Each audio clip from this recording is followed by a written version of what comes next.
got some big things to go over today, so let's get in the office so we can go over those.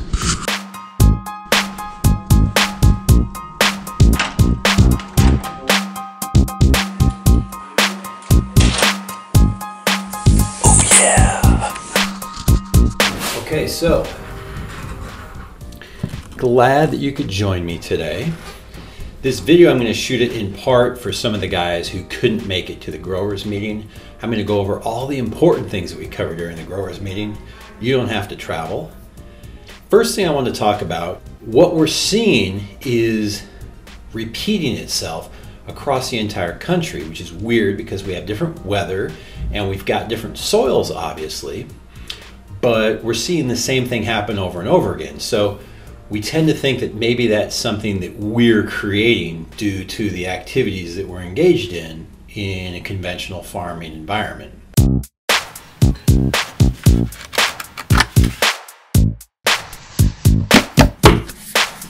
So first thing is that we really like to put on K and N.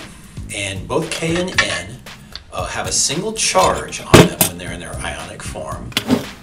And that single charge means that it comes up into a plant easier than when you have a double charge.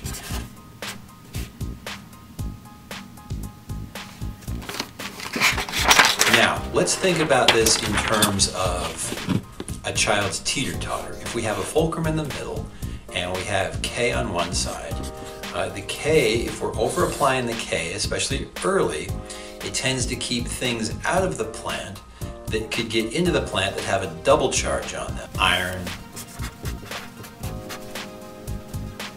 calcium, magnesium, manganese, zinc, copper. Those are all going to be kept out of the plant by bringing in too much K early. The same thing goes when we bring a lot of nitrates into the plant. We keep a lot of the things that would ordinarily be easily coming into the plant out. Those negatively charged ions like sulfur, phosphorus, and boron are kept out of the plant.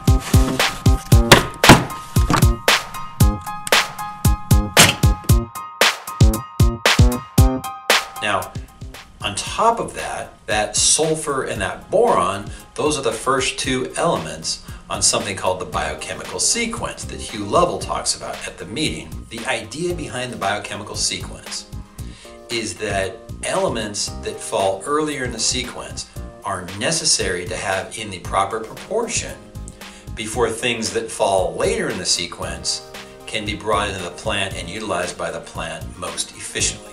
So it makes little sense to focus heavily on things later in the biochemical sequence if there are elements earlier in the biochemical sequence that we haven't taken care of.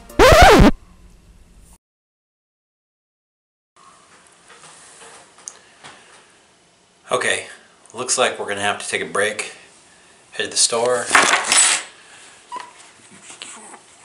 get some batteries before we can record the rest of this.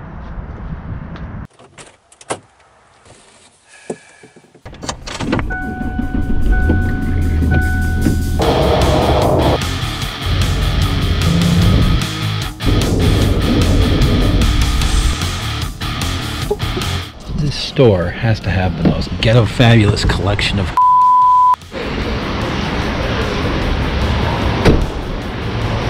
which is ironic given that 95% of their revenue probably comes from alcohol, cigarettes, and lottery cards. But I'm going to go in here real quick and find some batteries so we can keep going on this before the end of the day.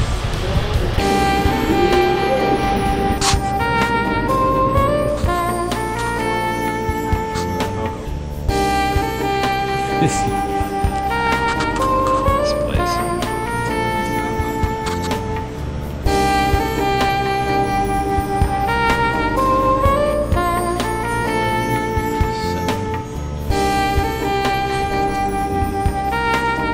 Appreciate you, sir. Thank you. All right, let's get my 3 in.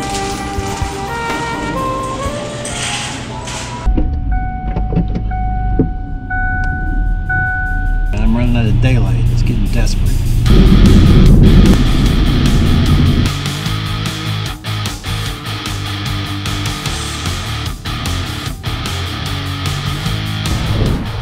losing our light. We're losing our light.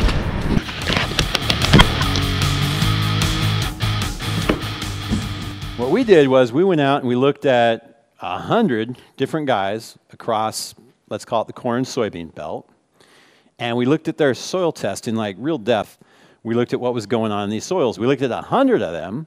You guys remember like the old Family Feud? Remember that? Don't worry, I'm not going to kiss anyone here. Don't worry. But they would survey 100 respondents, and they'd come back and they'd say like, survey says. Okay, so at the beginning of the biochemical sequence, does anyone remember what was at the beginning of the biochemical sequence? Sulfur. I heard sulfur right here. I'm not going to wait for anyone from the back row. Sulfur. So what do you think our soils look like for sulfur? We got 100 guys. These are not average guys. I mean, some of these guys, you know their names. These are guys that we work with. So let me explain what this graph looks like, because I'm going to show a couple of these. These little dots, they're all clustered together. Those are individuals. And if you count over, it counts over from 0 to 100 across. And it turns out the ppm was also exactly the same. It went up to 100, which is just kind of a coincidence on this one. But so what you see there is that a good 80% of the folks that we work with are pretty much beneath the range that we want to see for sulfur in the soil. That's a problem. So what was the second nutrient in the biochemical sequence? Anyone remember that off their notes? Boron, yes. Do we have boron? Survey says. Okay, so, 98% of the guys that we looked at were sort of outside of the critical range that we want to see in the soil. I want to talk about molybdenum, and not because it's like the next thing in the biochemical sequence, but it's because the thing that we saw pretty much across the board, nobody had what we wanted to see. Moly, recommended range. Now, one of the things we saw really well correlated with guys who have really high yields is really nice, high, even micronutrient levels across the board. Now, did it cause, or is it just that the guys that take care of everything else take care of micronutrients? I can't tell you. But it was pretty consistent. In 2017, we did this trial. I had guys go out every week. There's actually a couple guys I saw in the audience here that actually put through this brutality. But they would go out every week, and they would not only take tissue for a tissue test, but I would have them grab a new leaf and an old leaf and put those on ice and transport those to the Netherlands. So one of the big things that we saw was, and this was brought up earlier in these Revelations trials, was N and K. I'm just going to talk about this real briefly. N and K are really, really good at getting taken up into a plant. You don't really have to work very hard to get nitrate up into a plant or potassium into a plant. And so, I don't know why, but I see it when I look at these tests. So I ask the guys that know more than me, and they tell me, well, there's these things where these things have charges, and nitrates have got 1-, and potassium has got 1+. And because you have to go across this this gradient, this electrochemical gradient to get into the plant, that if it's got 1- or 1+, it's a lot easier to get in than if you've got 2 minuses or 2+. So I got this chart from Buford. It's a live spreadsheet that you put in the yield you're looking for, and it'll kind of tell you the nutrient uptake for given nutrients. So I ran it through N, and what I'm trying to show here is maybe difficult. Ignore the red line. That's sort of a trend line. But at a 300 bushel yield goal, the nitrogen use in pounds is on the left, and then this is sort of a sequence. I don't think it's perfect, but it gives you an idea of as you're going through the growth of the plant, there's just not a whole lot of use up until you get, as the curve starts to get a little steeper. You get to 8 leaf and you're only using 21 pounds at 300 bushels. Who's putting on more than 21 pounds before 8th leaf? That tells me, maybe we're going a little bit too strong up front with the nitrogen. So what, you guys want to know what the SAP test said? Because these guys were good growers. These were like 25 growers, like our best guys. So one of the things that you can't see probably from this is the recommended range is a tiny, tiny yellow band right there. Can you guys see that at the bottom?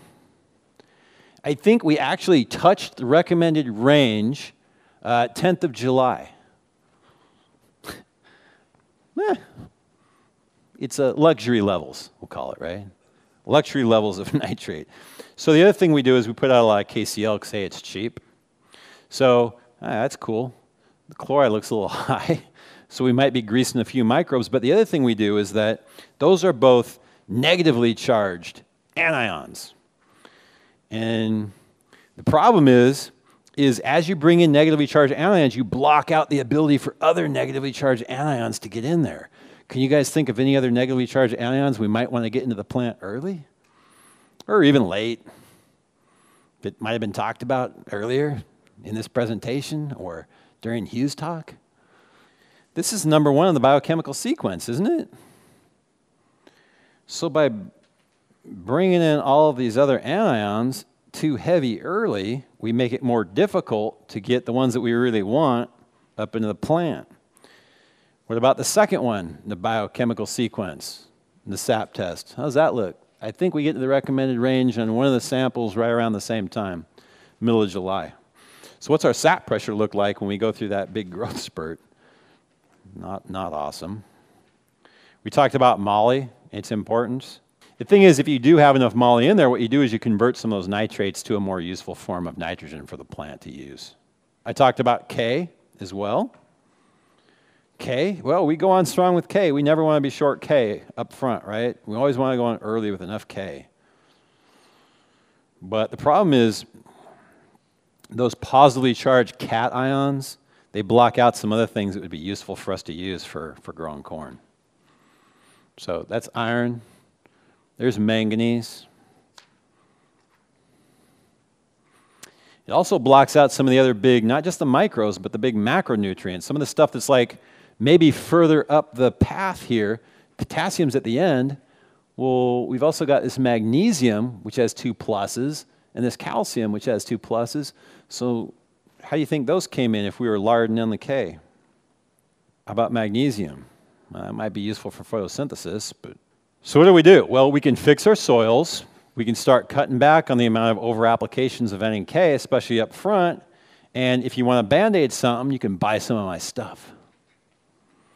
So Microboom is a micronutrient that we've been putting out for a while. And I think maybe some of you have used it, but basically it was designed to take care of some of those really early micronutrient challenges that we see guys coming up with consistently, like everywhere, basically, every state.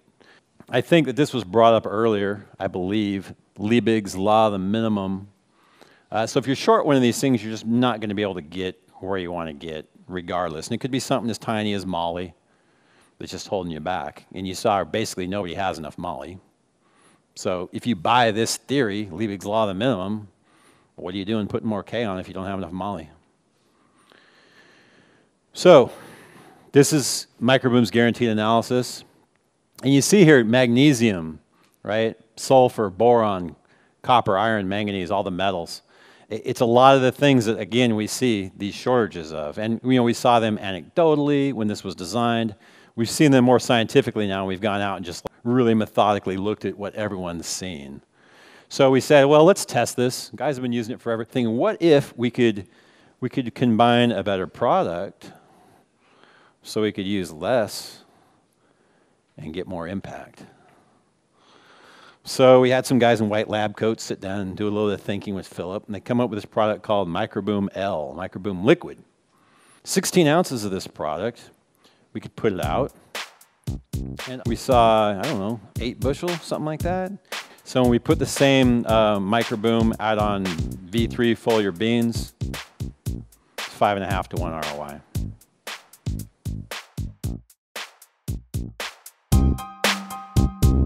So that's pretty impressive.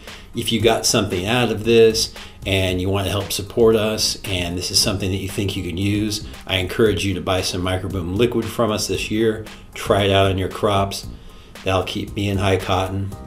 That will help with my quarterly review that these videos may have helped.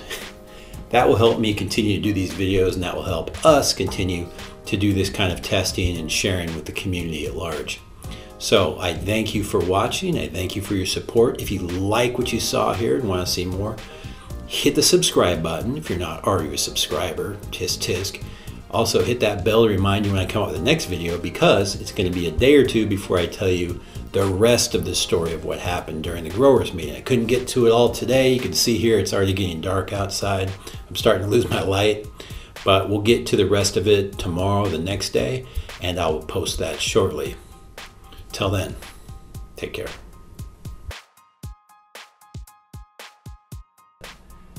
But I would like to have my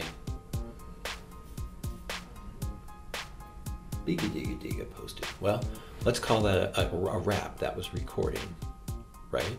That was recording.